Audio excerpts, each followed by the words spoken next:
Good morning. Welcome to Q&A Friday on Morning Oasis. Just clearing out a few things. I'll start attending via these headphones. From what I'm hearing from you guys, it sounds much better. I'm going to clear out some stuff.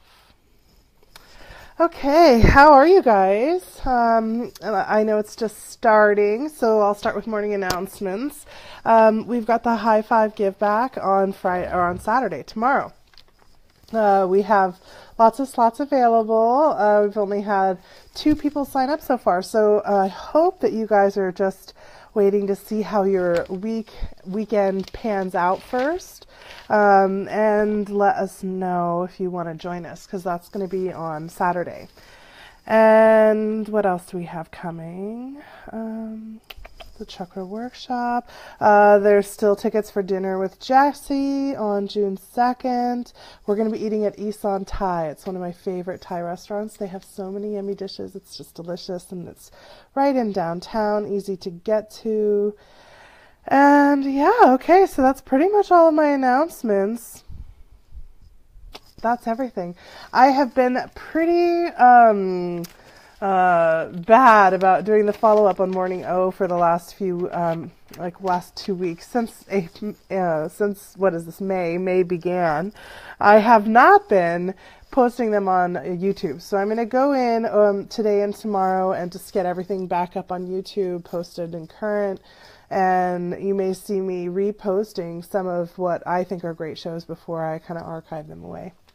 So you'll also see that. I have all sorts of card slots available because today is Q&A Friday. It's the day where whatever you guys have questions about, whatever's going on for you, if you want to try to work on something, or if you want a card pull, that's what I do today on Fridays. And yeah, so you guys get to kind of drive it for me.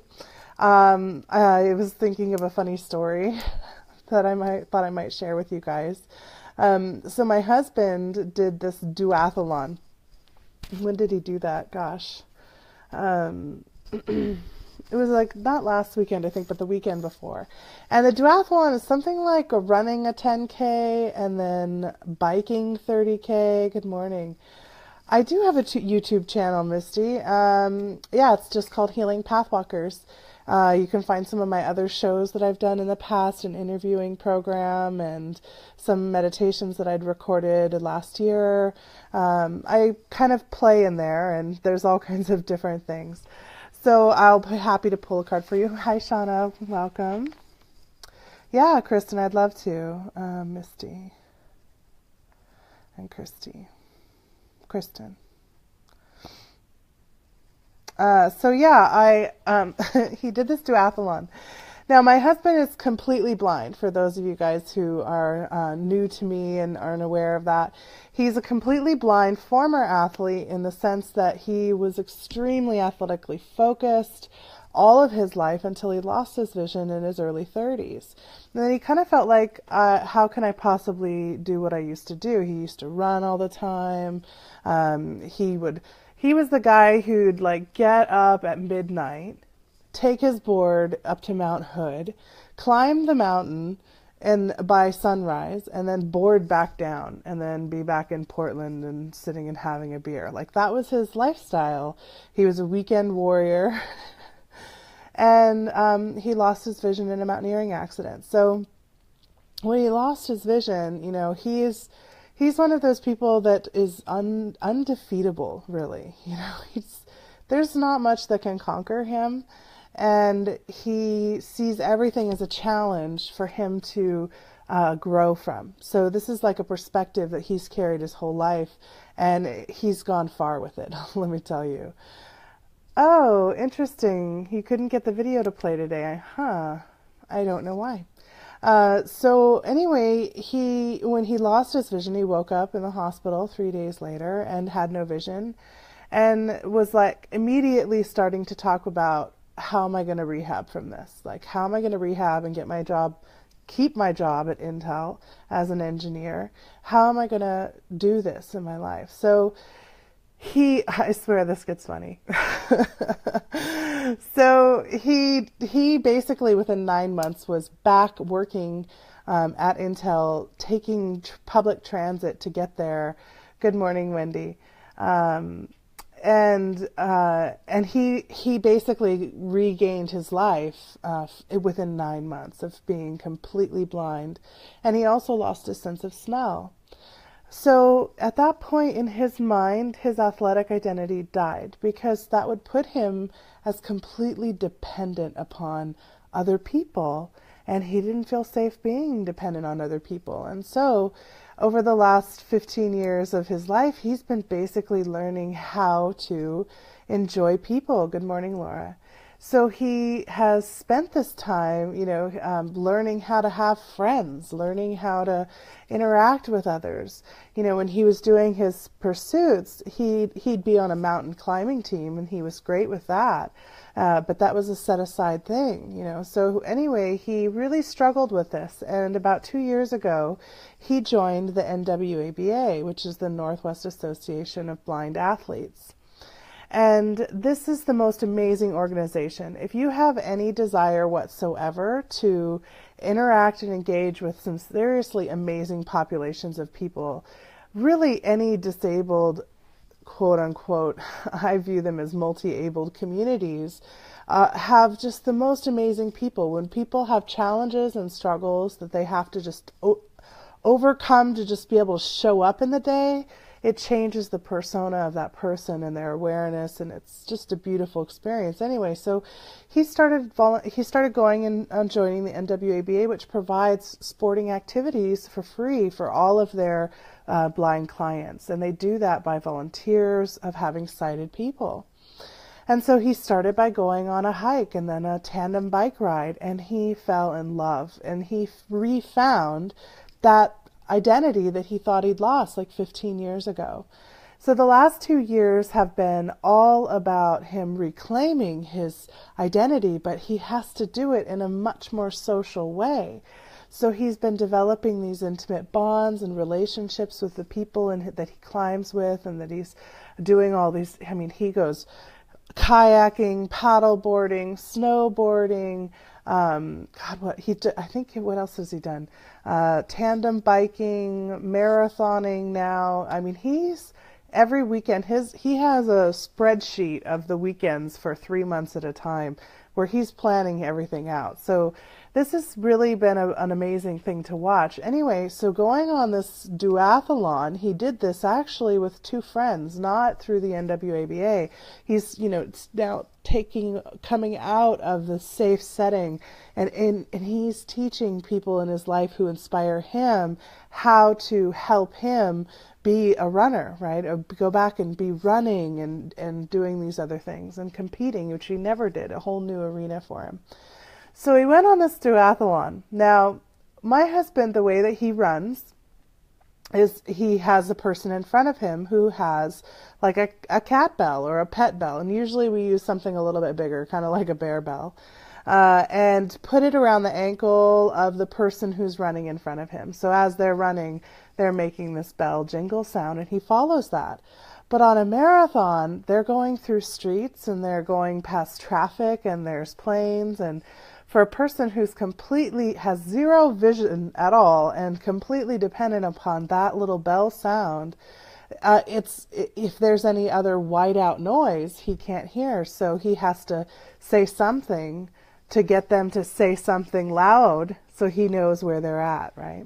So he gives a call. Well, for this race, it was getting louder and louder and louder, right? And they weren't really prepared for how loud it was. It was down along Marine Drive.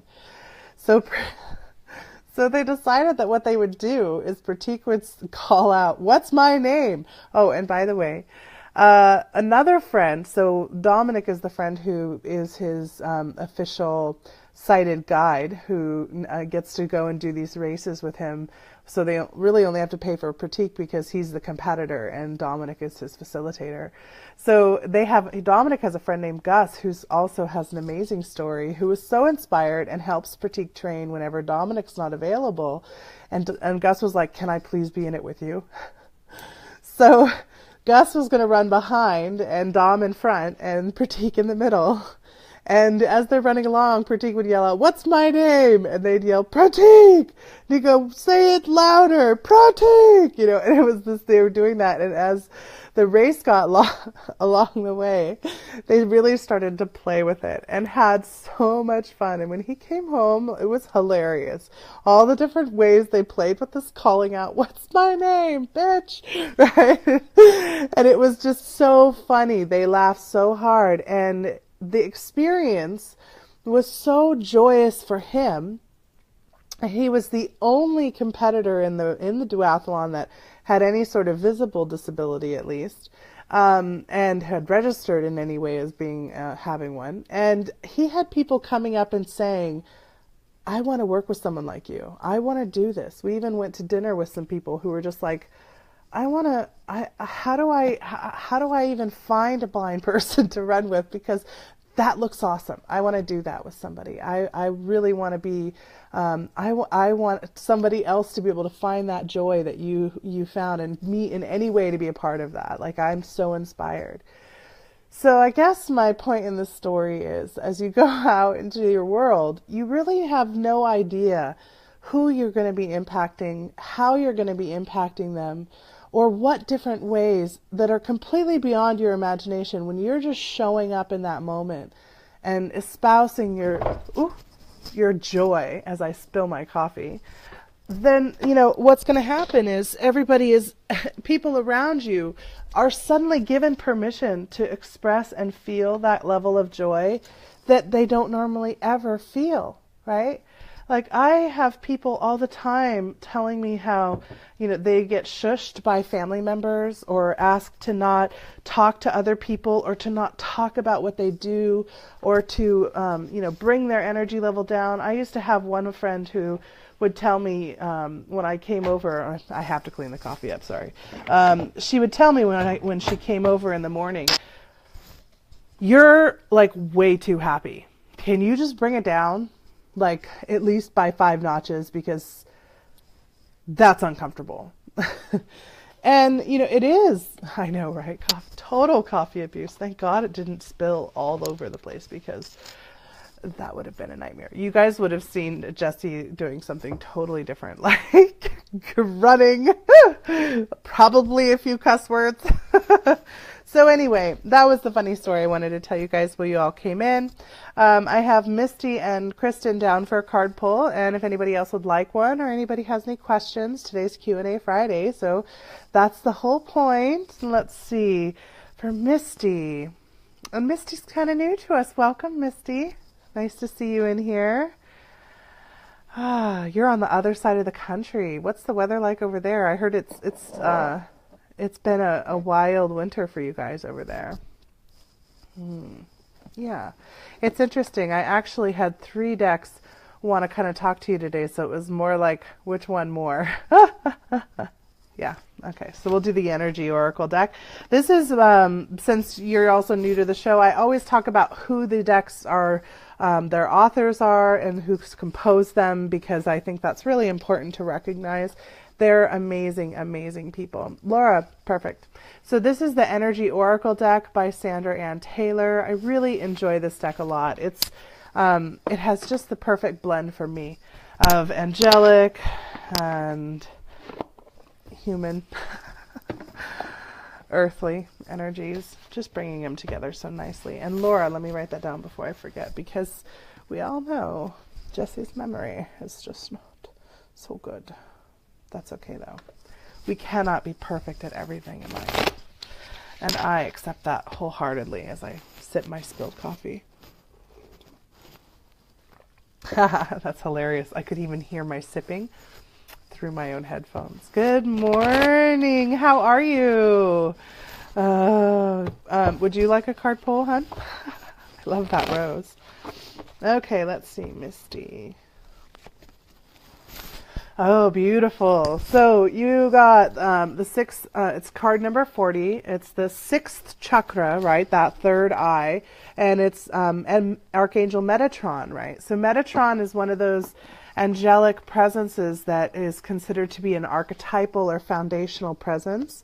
And I always love to read what these authors have put, and then I'll tell you kind of what I pull off the card.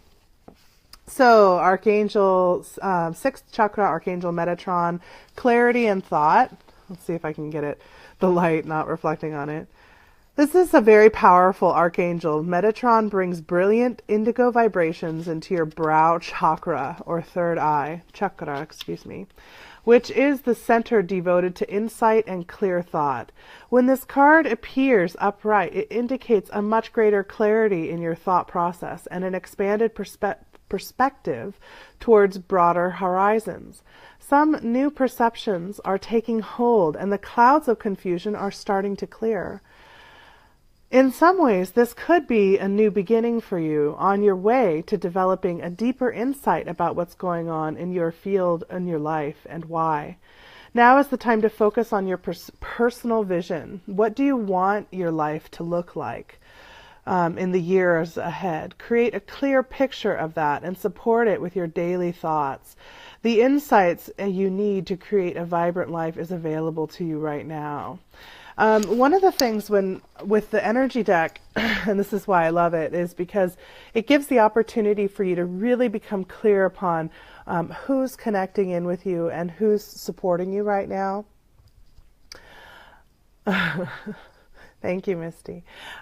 So when we are working with an angelic presence, it's the best way to really allow and invite them to come in is to sit really deep, grounded really deeply and present in Gaia, in the creation. Because what's happening is an angelic presence is coming in. Thank you. That's awesome. Thank you for that confirmation. The angelic presence, when they come in, they are pure energy. And the more grounded we stay, we can resonate that frequency, and it helps them anchor in more too. And we can have a much deeper connection with them when we do so. And I think with Metatron, he's really coming through because right now is this time for all of us of this great clearing away. There's a man, Rob Gauthier. I don't really recommend very many channelers. I do truly believe that the most powerful messages you can ever receive are the ones that you receive. And I do try to teach people to do that. However, he's one of those people that I actually enjoy listening to, and he channels Metatron. He also channels the reptilian consciousness. That's very interesting as well. But he channels Metatron, and some of the advice that Metatron gives is really quite powerful. A lot of sacred geometry information, a lot of symbology usage, which it feels like you've always been drawn to that. And so I think that perhaps sitting and drawing some of these things, maybe things you haven't drawn before, or things that you haven't used quite yet before but feel like you're pulled to it, maybe just scrolling through a Google image index of different sacred geometry will get you to the symbol that Metatron is trying to pull through for you. And that symbol will also help anchor his presence and energy more strongly with you, is what I'm hearing to come through right now. Yeah, I really enjoy him a lot. Yeah. Okay, so let's see, Kristen. This is why I like Q&A Fridays, because you never quite know what's going to come up. It's like, oh, it's just open. It's my favorite way to show up. Preparation is not my strong suit.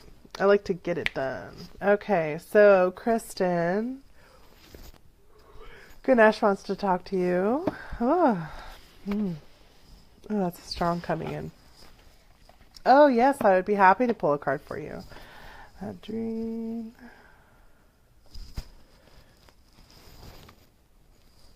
All right.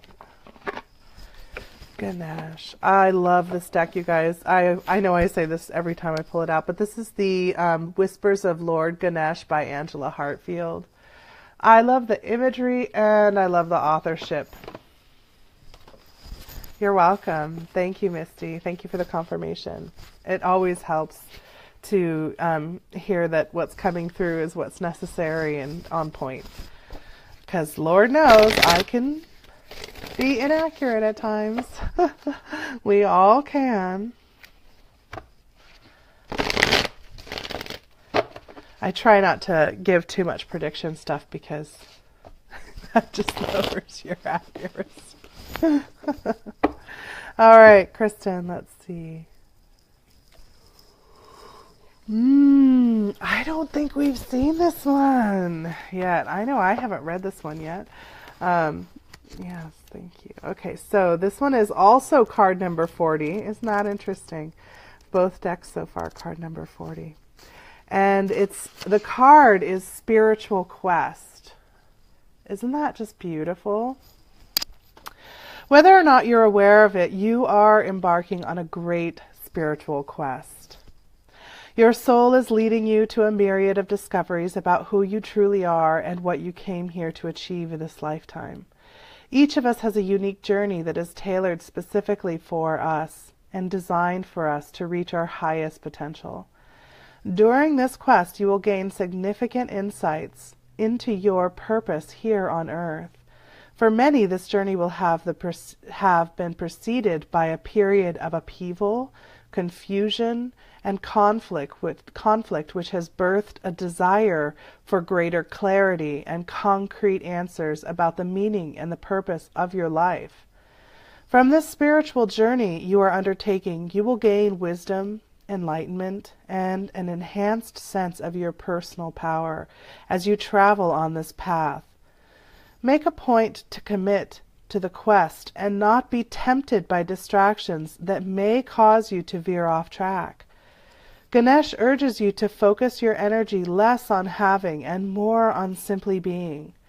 Your spiritual growth can be enhanced by the regular practice of meditation and self-reflection at this time. So this is definitely one of those cards. Yeah, it's funny. I know a couple people who've bought this since we've started doing this. Of course, Shauna.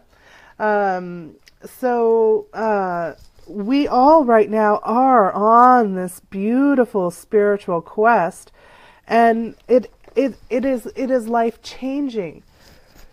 Excuse me. I still have a bit of a cold. I am trying so hard to get over. But the spiritual journey that we're on right now is not just an individual spiritual journey. It's a collective spiritual journey. And it's a collective spiritual journey that's happening not just with the people, the humans. It's happening with animals. It's happening with the plant species. It's happening with Gaia herself. It's happening with our sun. Our whole system is going through this kind of a quest right now, and we're collectively amplifying each other's journey. So by joining into kind of a group like this, or in any way a collective that is on the same journey with you, is what's going to support you the most. This is why we actually called, or I chose when I first opened Healing Pathwalkers, to call this platform Healing Pathwalkers, because we all are walking our own healing path. And sometimes that brings us together, and sometimes it pulls us really far apart. And so to have a network, I mean, we have people all around the world, because some of them are completely alone where they're at. They're the only one doing what they're doing. I live in Portland, Oregon, so I am surrounded by healing pathwalkers, and it's a beautiful thing. But you know, like any area that's flooded with one type of thought, you get the gamut on that type of thought, right? You see the full spectrum. So for some of them, they feel completely alone and isolated, and this is a place for them to connect. So do more connection with these other people in the tribe. Recognize that this tribe is growing to support you on your journey and your spiritual quest is what I'm getting strongly for you. Okay, so Laura, that's one of the things I have to say is the most amazing about this morning Oasis kind of group that's forming, is so many of you guys are forming these great relationships with each other and supporting each other and growing and learning so much. It's truly an honor to participate with you guys. Okay, Laura. The Shadowscape Tro wants to talk to you. I probably should be drinking tea right now, but I love coffee. Seriously, so congested, you guys. All right, let's see. This is for Laura.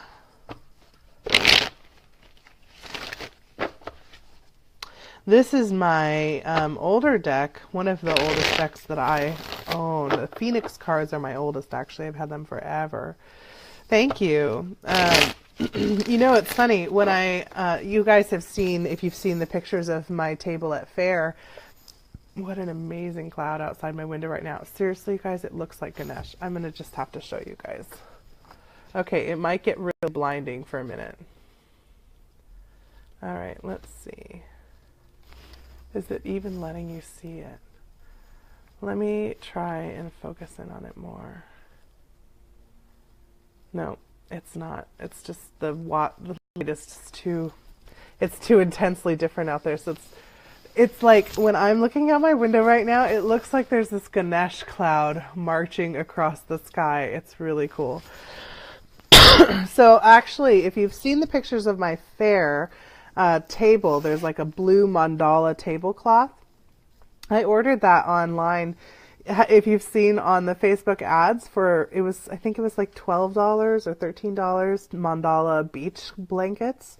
And they sent me this bag. Isn't that so cool? It's like got a zipper. It's lined actually and has a full, like a divider, so you can have two different pouch areas inside. I love it. It's like so cool. Okay, I really enjoyed what I bought from them. They also got a chakra beach blanket. That's a circle. They're both circle blankets. I love circle blankets. All right, let's see. So Laura, you got the Empress card. Now the Empress in the Major Arcana, she's card number 3. Let's see if we can find a good angle. There we go. So she is actually part of that major life lessons, right? This is the life lesson that's all about manifestation. Taking the idea, right? She's got this basket full of butterflies and she's throwing them up into the air and allowing them to take flight. Taking the idea, the understanding, and the power to transform or transmute something and releasing it to the wind. It's the time. She does so on a foundation that's built, right? It's been grown under her. It's this strong wooded foundation. So she's passionate. Wood always echoes into the suit of fire, transmutation, energy, creation. And it's a very it's still earthly as well. It's really in the present. It's in the here and the now, that moment of creation. I'll try and see if you can see this. All around the wood at the base are these roses that are red and orange. These are soft tones too. They're not harsh or in pain, right? They're not like a deep red rose, right? Or a deep orange. They're these softer tones, implying really a gentleness from which she's pulling forward this energy. See how my coloring got really that orangey kind of pinky color? This is that space between your root and your crown, or between your root and your sacral chakra, where we create from. We birth from our wombs, right? And it passes from our sacral into our root. This is our creation space. So getting down into this space will really help you in guiding yourself as you're trying to manifest more as you move forward. Manifesting from the head only gives you concepts and ideas in manifestation, but manifesting from that space brings things into fruition as we release them into and let them grow and be, is the advice I'm getting from this one. And manifestation is something that you've been working on lately. That's great. Clearly, it's just a confirmation for you. You're on the right path. I'm so sorry about coughing on you guys. I wish I could stop. This morning I was coughing so much when I first woke up. It was awful. I was just like, and I still feel a little bit that way today, right now. So if I come down in my energy a little bit, just know that's what's going on. All right, Adrene. The goddesses. They've been coming out more lately. Let's see if we get the same one. We've had that happen a couple times lately. Some of the same energies sticking around. Nope, we're still working. Still working. Although, man, I could use a little of her help right now. No, what I need to do is make my tonic that I know is what will help me. See, that's part of something that we all do, isn't it? Here we work in this way, but when we are struggling or suffering, we're like, ugh, I just need to grin and bear through it. But if it were somebody else, we'd be like, oh, this is what you need to do. Or at least I struggle with that. I just haven't been. Seriously, this is funny. So yes, it's her again. Hi, Gia. This is our third time pulling her. Do I even need to read any of it? Oh my God, I'm sorry. I'm just laughing so much because it's like the third time pulling her out of this deck. Third time in a row. 3 times a charm. 3. So Hygeia is really supporting us right now. She's actually, I know, right? It's oh, good job, Andrea.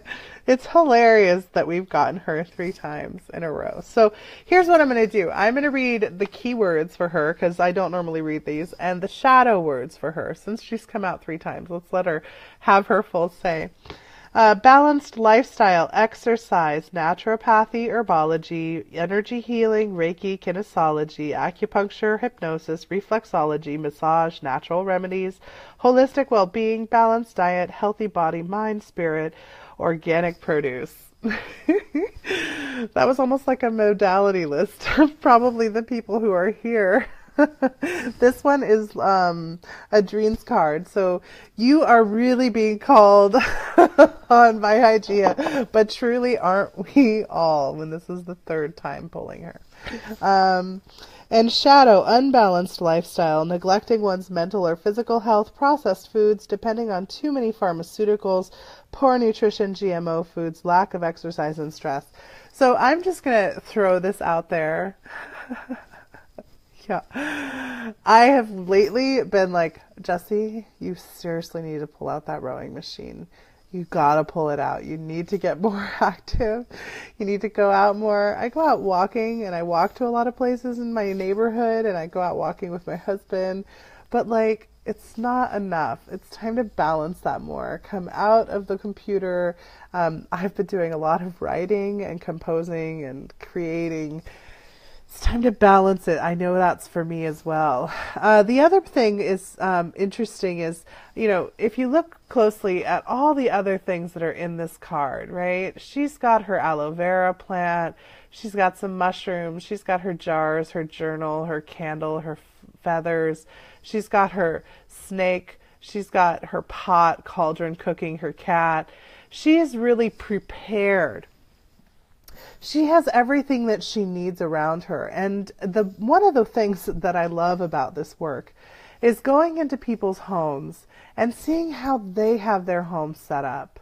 Seeing how amazing their homes are. There are these workshop incorporated spaces with the tools of their craft, of their trade, and you never know what's going to be coming out and what you'll see. And I've learned some amazing things from people going into their homes and seeing what their workspace is. So perhaps it's also time to bring a little of that in. Misty says they have a sense of humor, like they're saying, do you hear the words that are coming out of my mouth? Exactly. I actually say that to my son. Like, do you hear the words that are coming out of my mouth right now? I love that movie. That was such a great movie. Oh, so funny. Okay, so Shauna. You too. Oh, it's awesome. I know that once I became a mother, I started seeking out mothers of all ages, and I would ask, okay, so like, tell me, what is this age really like? Or I'll talk about what's going on with my son. And it's amazing when you start to see how Man, they just go through stages. And yeah, they're individuals, but they're still a stage. And so many of them are going through it, and it helps me not feel crazy. Shauna, the Galactic cards want to talk to you.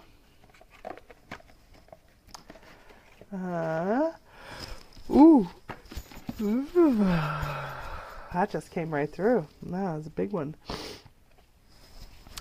Shauna and I were doing a little bit of work this morning. Clearly she's in a new place and ready to receive even more.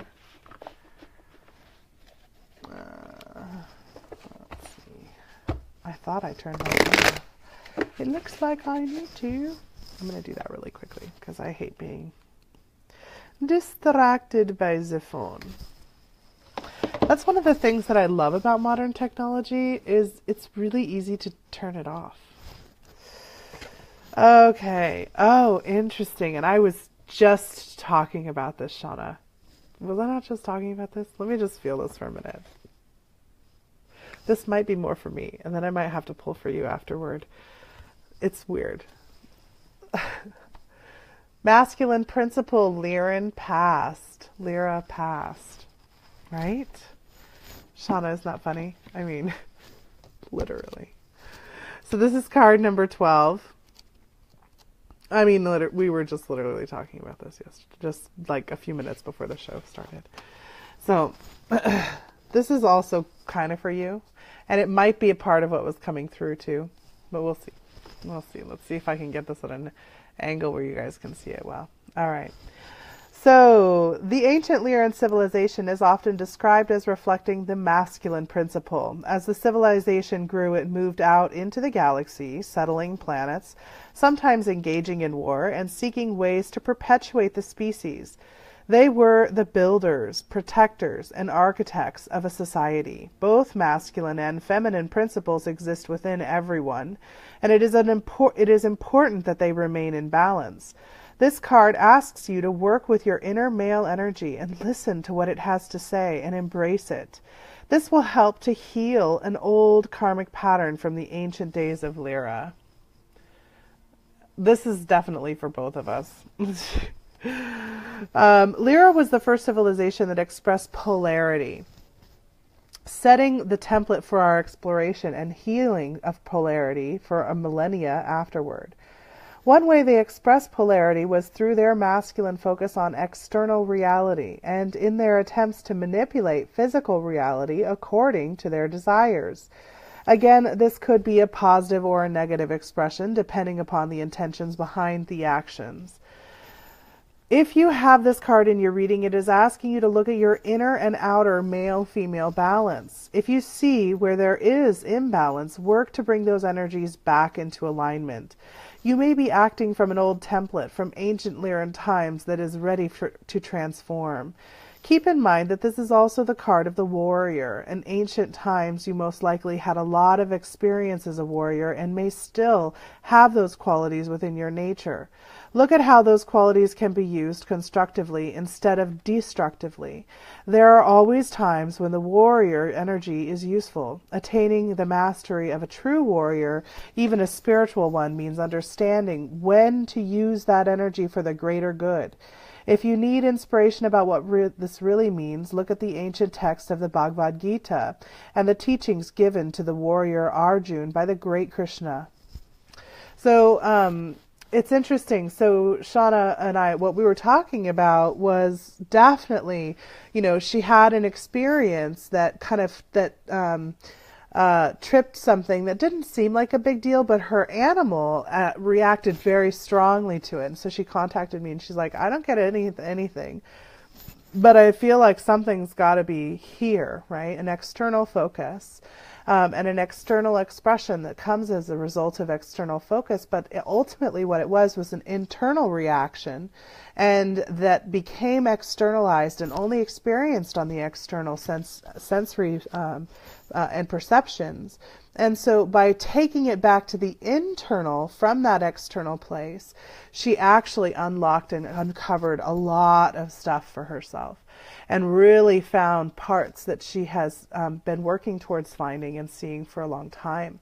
So, and not even really knowing that that's what she was looking for, right? So it opened a door for her and opened another door, more balanced, internal and external, both being used in order to understand and learn. And that's what's happening right now for all of us on a greater scale, as we're shifting away from polarity as our main way of experiencing the world.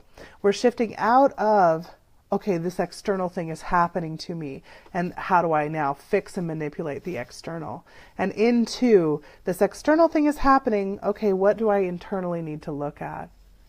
So this is definitely in the air right now. This is a part of these energies of the Scorpio moon that we're now, fully in and transitioning around and through. So yeah, my crown is like on fire, and things are moving all through my digestive tract. It's quite uncomfortable actually in just this moment. Whew, lots of movement on that. That's some big energy. Okay, so we still have time for some more card pulls if anybody else would like one. We've got about 20 minutes left in the morning. I know I haven't done a lot of meditations this week with you guys, but I'm going to be honest, my energy level is pretty low because I just am feeling so ill. And I'm more so just not wanting to open that space up to share with anybody. I think that a lot of you guys still are in that open and receiving space, and I would be remiss to share a vibration of illness with you guys. So yeah, I'd love to pull for you, Wendy. Did you ask already, and did I not write it? Let's see, Wendy. So we've got 20 minutes left. If anybody else would like to have a pull, let's see, Wendy. Ooh, the Phoenix cards. I love it when the Phoenix cards come out. All right, Andrea. Great. This crow feather is finding its way on me all the time. Like it just fell on me off of the Phoenix deck, and I've put it up here so many times I can't even tell you. Clearly the crow energy is strong. So this is this is a past life deck. This is called the Phoenix Cards, and it's by Susan Shepard. And these are you were wanting to be greedy. Aw, that's very sweet of you. And these cards are, I got this from a thrift shop probably back in the 90s. So they've been around for a little while, and I don't pull them out very often. I don't use them very often, but they're pretty powerful. So let's see. They usually have quite an interesting message, and this is for Wendy. There's not even very many of them. You love crows. I find a lot of the people who are drawn to the same kind of information and knowledge and filter system that I work out of also have that strong crow connection. It's beautiful, actually. I love that. I one time was walking at a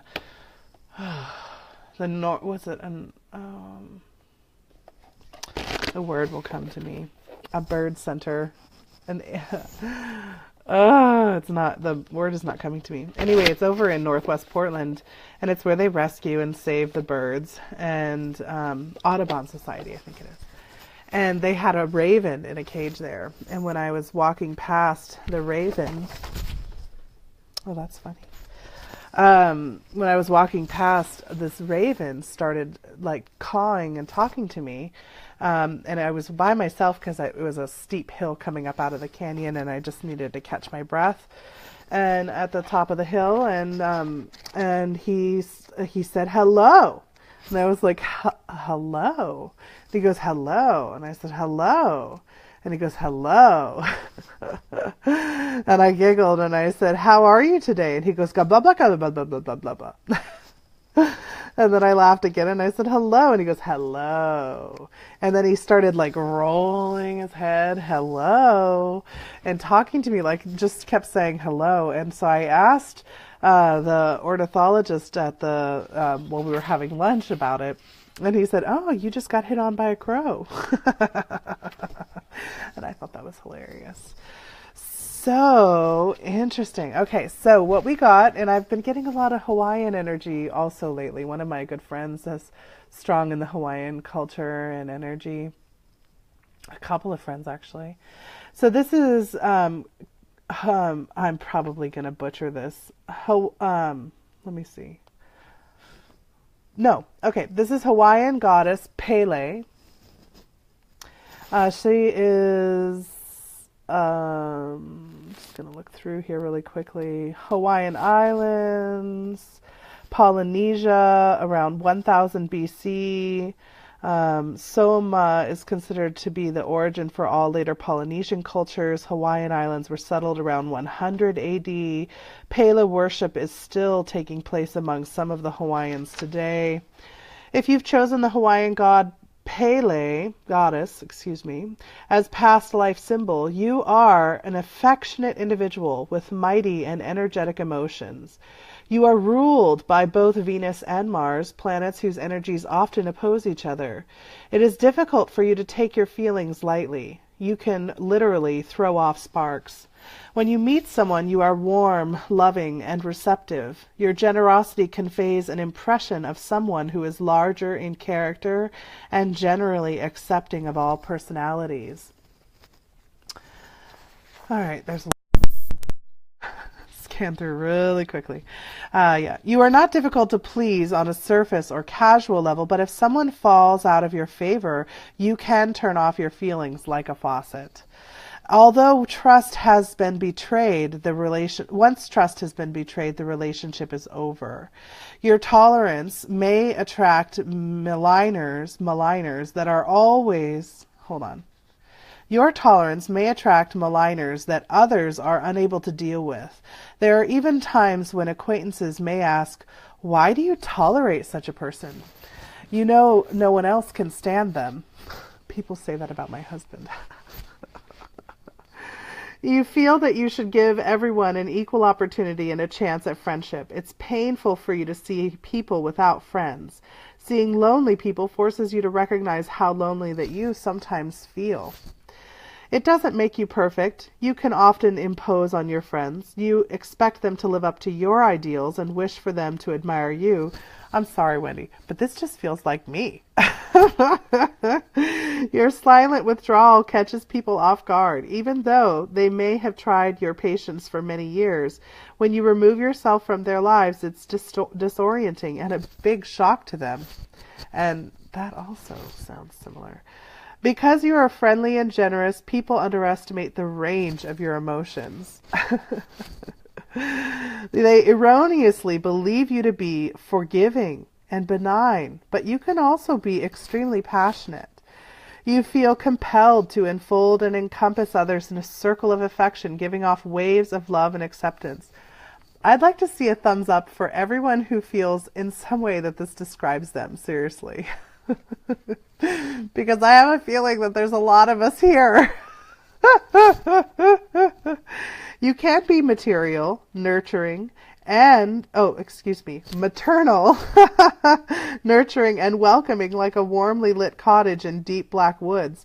But sometimes this love tends to smother people, driving away your most independent friends, the very ones whom you could establish a mutually supportive relationship with. Oh, you like to think of love as something that is shared equally between two or more people with ties similar to those between a parent and a child. You need to ponder and develop the capacity for unconditional love. Oh, that's definitely something I work on too. What others do not see are your conflicting emotions and inner demons. You may seem sunny and open, but you've involved yourself in several love-hate relationships during your lifetime. I was so guilty of that. You may experience strong conflicts with your immediate family. It is difficult for you to feel lukewarm or dispassionate about anyone. Often you feel resentful towards the very people whom you love the most. I do struggle with my husband and my son the most. Those are the two that I struggle the most with. You are also capable of feeling sympathy even for people you really dislike. Oh, God, that's so true. It's the worst when you're like consoling someone and you're all, oh, I just don't even like you.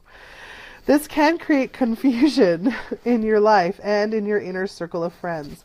And you sometimes overcompensate for your resentments by extending yourself until you feel completely drained. Wow. You need to be more honest about this and verbalize your feelings before the resentment grows.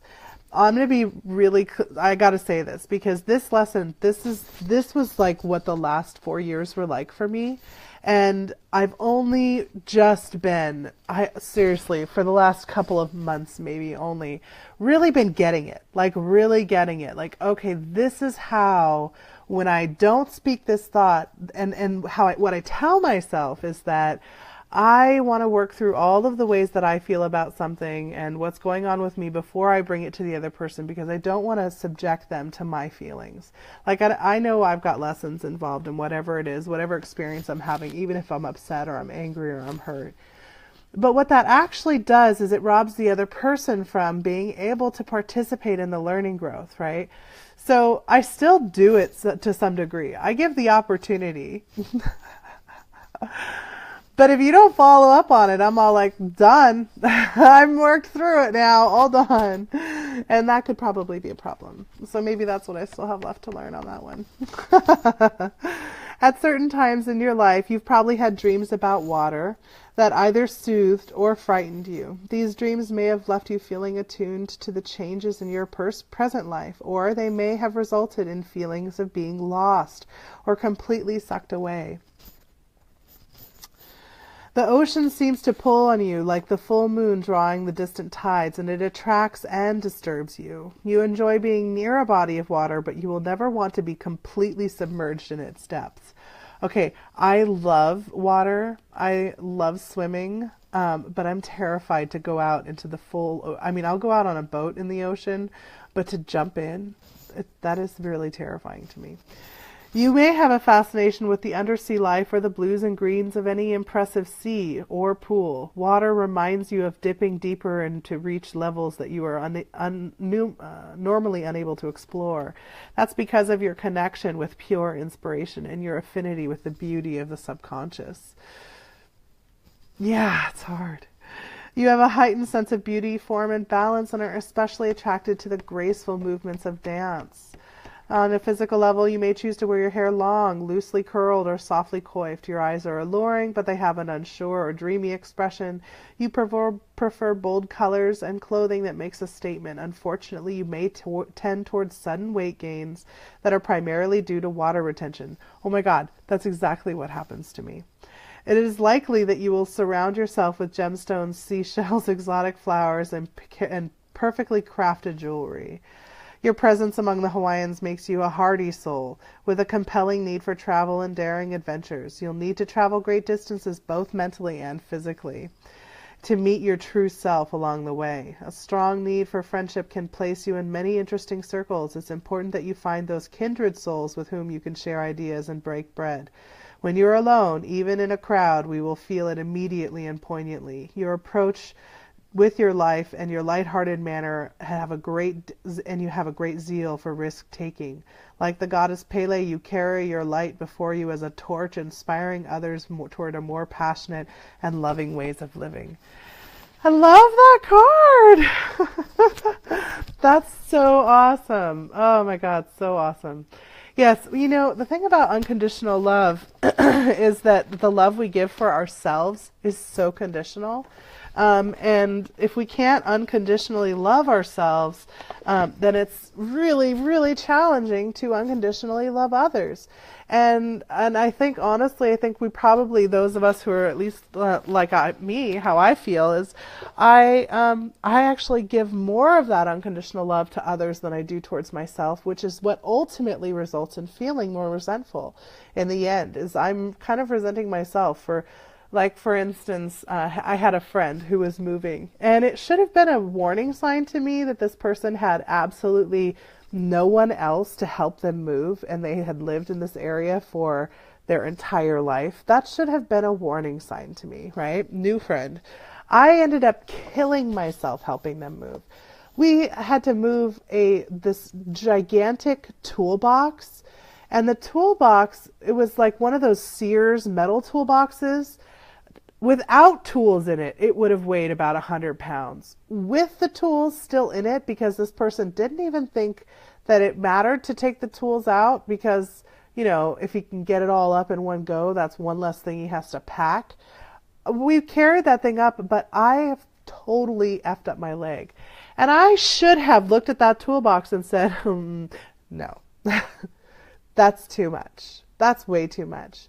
And I instead got resentful towards him for like, are you kidding me? You should have figured this part out. Like, this is the last thing. And why didn't you take these drawers up separately while you're waiting for me to come with my car for the 7th trip, right? So, but I didn't speak up about where I truly was at, which is I'm 40 years old and I don't live a life where I have to move all the time. And I actually don't want to be moving people anymore. I hire movers.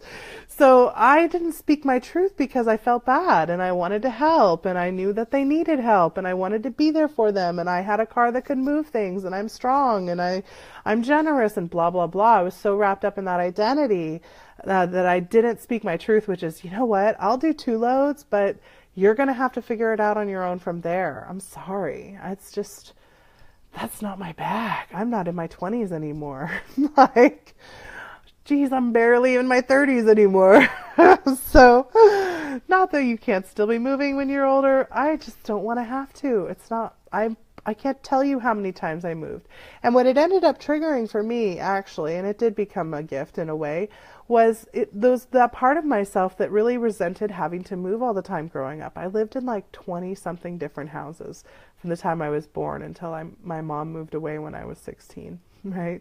Like, so many different houses, it's ridiculous.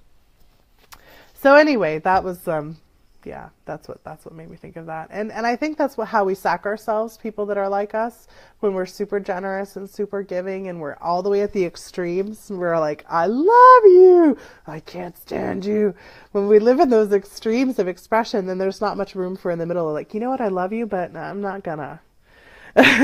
We don't give ourselves permission because in our minds we think, oh, saying I'm not gonna help, that puts us over here and I'm not there yet. So we don't have to live on the extremes. So remembering that balance. And I think that was also the card Lyra before the masculine principle energy. It's the same concept. We don't have to live in the extremes. We can find the balance in the middle. So that's something that's coming through too. Well, that pretty much brings us to the end of Q&A Friday. I'm sorry I didn't do much meditations this week. Actually, I'm not sorry. We do lots of meditation and lots of work, and that's just was not in the cards for this week as much. So I love you guys. I hope you have an amazing weekend. I hope you find time to be outside, time to be inside, time to be sleeping, meditating, playing, connecting, whatever it may be. I'm going to be going and connecting with my beautiful friend Dab, staying up at her place in Washington, in the most amazing place, Rose Valley. I'm so excited. I love staying at her place. She lives literally right on a river. So I'm going to be sleeping with the window open and a river sound flowing right by my head. Oh, so you'll see some pictures, but usually I stay offline during that kind of stuff. I love you guys. Have a great weekend. See you on Monday. Bye.